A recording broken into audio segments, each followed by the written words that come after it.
What is up, everyone? Welcome back on a Monday. How'd you enjoy the long weekend? Wait, was it a long weekend? Every single weekend is a long weekend, according to you people. That's what it feels like, eternities to you between my Friday and Monday videos. But you know, absence makes the heart grow fonder. You want to know what else makes the heart grow fonder? My heart grow fonder? When you guys do things to help me out, like these videos and comment on these videos and subscribe to these videos. Because as you can see, you know when someone says that with like a YouTube page with hundreds of thousands of followers and you just go, I'm not doing any of that because you don't need it. I know what it's like. I've been that person. I think I still am that person, which makes it very hypocritical of me to ask you guys to do the things that many times I just ignore. But if you look at the views on my video and you look at the comments on my video, I need them. You always think my comment's not going to count, kind of like voting. I'm dogfighting my way up the algorithm. We're doing well. I'm happy about it. But if you could do that for me, it would be very much appreciated. And then we're off to talk about some premium deli sniffs on a Monday. Why do you call them sniffs, Andy? I've never heard handicappers and pro bettors and anyone like that call them sniffs. Why do you call them sniffs? Because I am not a handicapper, a pro bettor, a sharp, and anything like that. I think people make the mistake. A lot of people have been reaching out to me saying, like, Andy, how do I manage the money and make sure that I'm making money on a nightly basis? And I really just want to look in and say, you are aware that the majority of my adult life has been spent trying to weasel my way onto like a CW show and make people laugh on a stage and write funny stuff. Do you want to be trusting me with that? Go to Hollywood, look around. Those are probably some of the worst financial decision makers you could ever come across in your life. So if you're directing those to me, I'm going to look around and send you elsewhere, like over to those bunker analytics at Area 51. Here's the thing. I'm always of the belief, and I truly believe this is not about making money for the majority of you. Because if you wanted to make money, you'd go over to Area 51, like I said, using the link, and you do what they say. You bet this straight, and you bet like a bunch of straight bets over the course of months, and you slowly, incrementally make your way up to the top. But these are pirates that roam the sports betting waters, and they're not interested in that. I believe that all you pirates and poets and everyone that Sinatra was talking about is looking for a nightly rags to riches stories, and deep in the subconscious of your mind, you know you're not going to get it. You know you're not going to have your car. You know you're not going to win a lot, but it's the thrill of believing you can. It's saying, oh my God, she smiled at me. She let me buy her a drink. I think I'm going to get her a second drink. Oh my God, I think it's going to happen. I think it's going to happen. We're going home tonight. And then she uses you for one more drink and then ends up calling that guy somewhere else. And you're left by yourself at the end of the night. And that's how a lot of our bets end up. But you know what? Every once in a while, late on Fridays, you end up taking that bet home. Kind of like what we witnessed on Friday night, which we're going to put the nail in the coffin to all that, okay? All of that has been laid to rest. Both of those two teams, I never want to hear you talk about in the comment section. One is buried alive like The Undertaker in SummerSlam, and the other is fully on to their destruction of the league, doing you know what. That's laid to rest. We're never going to talk about that again. It's just 2 more points that you're going to add to my, oh my God, he was right about it again months ahead of time. Okay, so on to some Monday sniffs, which I know you guys are here for. And typically, I know you guys like to say, oh, this team's going to win, this team's going to win, this team's going to win. But when I'm looking at these games, you know these are tough ones to say, oh, this team's going to win. But I do see opportunities on certain totals because there are goalie situations in flux with many of these teams. Yeah, I'm looking at you, Dallas. Yeah, I'm looking at you, Minnesota. Yeah, I'm looking at you, Colorado. And all of these teams have found themselves in unders all over the place. I mean, you look at Colorado. Georgiev has been a shell of what he's been last year. They're giving up so many goals every single game, and they score a ton of goals. Dallas, they lost Ottinger a couple weeks ago. We know Gustafsson's on IR. Now, these two teams are playing tonight. And if this was a season ago, we would be licking our lips and blowing kisses my way. What was that song? Was that Christina Aguilera? But we would be licking our lips and blowing kisses my way to take the under in that game. We would die to bump it up to take the under 6.5 because we were getting two good defensive teams who we could rely on with Ottinger and Gustafsson when Gustafsson was playing fantastic. We would love it. Now what's happened? Look at these Stars game.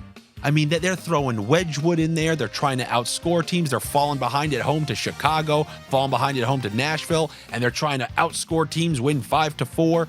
And then Minnesota, they're playing Fleury, who, yes, he's better than a traditional backup, but still, they don't resemble the defensive team that they were last year. They fired their coach. They kind of righted the ship, but not really. And they're finding themselves in a lot of track meets as well, including there was a 4-3 against Columbus the other night, but I know Columbus gets in a lot of those. So if you're going to show me a total in 6 with these two teams who haven't been able to keep pucks out of their net and can still contribute on offense, I got to go over 6 in that one. Now, is this one going to qualify for Ruckus? Not everything has to be Ruckus. So I don't think this necessarily entails full Ruckus, but I do like the over 6 in this one. I would lean Dallas if Heiskanen ends up playing. He missed the last game, I think left the game before that. To me, he makes such a major difference. They're rolling 5 forwards, I believe, on their power play, and he is a major contributor from the back end. He does so much for them. He eats so many minutes, and I think they need him to really be at their best. I like the over 6 in this one. I would honestly like it even more if Heiskanen plays because obviously he helps on the power play and whatnot. But Dallas, Wedgwood, Minnesota, Fleury, I'm going to go over 6. And then going back to that Colorado thing. Look at these last slew of games. They just lost 8-4 to Florida. They were down 3-1 in the third in Dallas. Dallas has their defensive issues and their goaltending issues. 3-3, end up winning in overtime. Before that, trailed the Islanders multiple times at home, end up having to win 5-4 on their own home ice. They can't keep pucks out of their net, but they keep scoring, especially on home ice. I like the over 6 in this one too. And I know you're thinking, but come on, man, Boston, they are one of these reliable defensive teams. You yell this at us all the time. I completely agree with you. I completely agree with you on that front, but we have seen a little crack in the armor these last couple of games against Tampa and Pittsburgh. Those games were outrageous. Now, to me, that has no bearing on their long-term defensive capabilities. I'll never forget a couple years ago, I was yelling up and down to people that don't believe what you see during the season from Tampa. Do not believe what you see from their defense. There's a second defense, like a secret weapon that they pull out, and it's a whole different defense. And I've never felt so relieved when I saw this John Cooper interview. It was a casual, small interview before the first round, just backstage. And he goes, yeah, we don't really play the type of defense we use during the playoffs for almost all the year. Then right towards the end of the year, we kind of get it going because it's not sustainable over 82 games. And then I swear to you, I was looking around, I was like, you see, I've been saying this. Nobody believes me. Now he said it. Yeah. I felt so vindicated when I saw that. And that's why when it comes to the Bruins and their defense, if they play poor defense the next 12 games, if they concede 5 goals a game for the next 12 games, it means nothing for me long term because I know when push comes to shove, I've seen their coaching, I've seen their system, I've seen their goaltending. I know what they do when they're at their best, but I'm hoping that's not right now. When you consider the last couple of games, consider how Colorado is playing, this one also kind of smells like an over 6 to me. And then in that game, I asked my brother this. I want to trust him, but you always got to double check a younger brother's work. But I asked him, I said, do me a favor. Can you see if Colorado has ever been held to 1 or fewer on their own home ice? Have they ever scored 0 or 1 at home? Because I know there was a couple random shutouts during the first part of the year, this what I call scam hockey, first third of the season.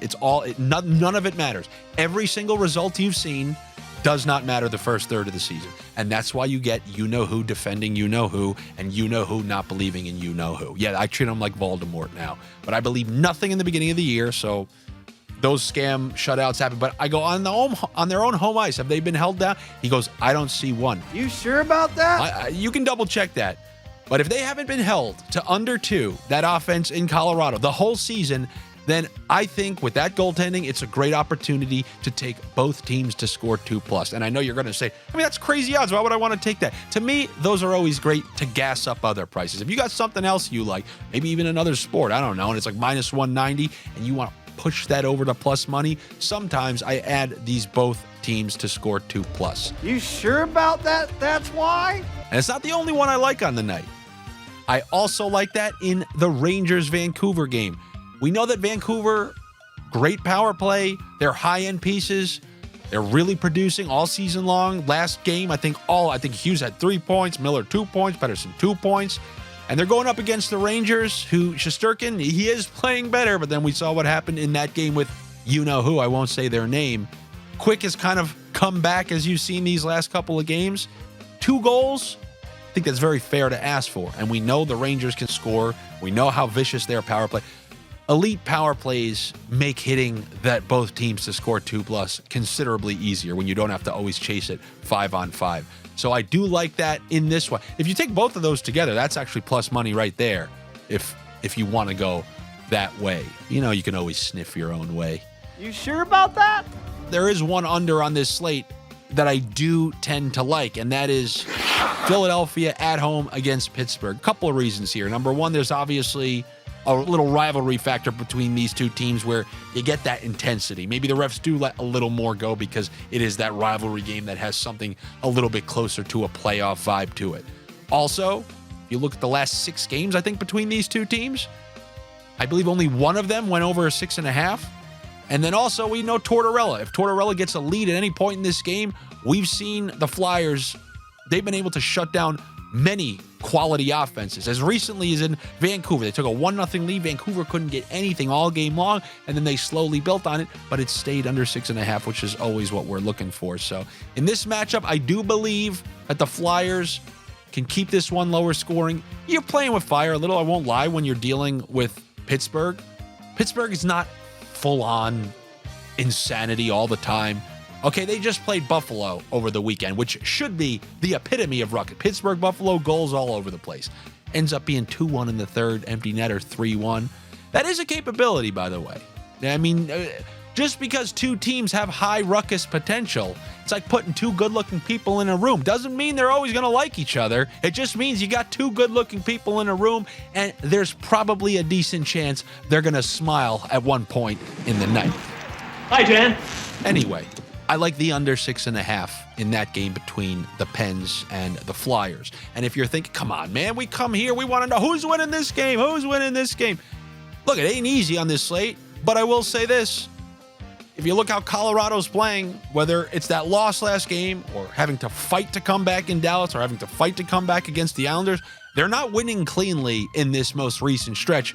And if that style of play is going to continue and they're not going to be getting confident goaltending, as a favorite, I'm going to go the other way. I'm going to go with Boston plus 1.5. Yes, I understand, disgusting price, but don't force me to make picks. You want financial advice? Don't force Sniffs. I'll go plus 1.5 Boston, and then slight home dog with Philadelphia. I like them plus 1.5 as well. Maybe a little side deli slice on them to win outright. A slight slice on Philly outright, but I would prefer plus 1.5 for Philly, plus 1.5 for the Boston Bruins. That's what I got for you here on a Monday. Good luck to you. Better luck to me. Make sure you subscribe to my YouTube page here. Like I told you, it does make a difference when you guys, I know some of you guys comment, they just go, I'm trying to help you beat the algorithm. That's fine. Whatever it may be, it helps these videos get seen by more people, keeps me here talking to you, keeps me doing this.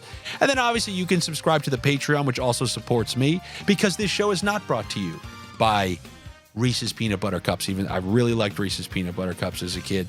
Not brought to you by that, unfortunately. It's brought to you by a grand total of nobody other than the Green Bay Packers owners. Congrats to the Packers for making the playoffs, aka the members of my Patreon, who they fund the show. They make this all available for you, and you guys can join there too. It doesn't mean that you're gonna. Some people think, all right, well now I'm gonna be set for life, right? You're gonna give me all the winning stuff. Yeah, I give more tickets there. Doesn't necessarily mean like Friday night, massive winning tickets.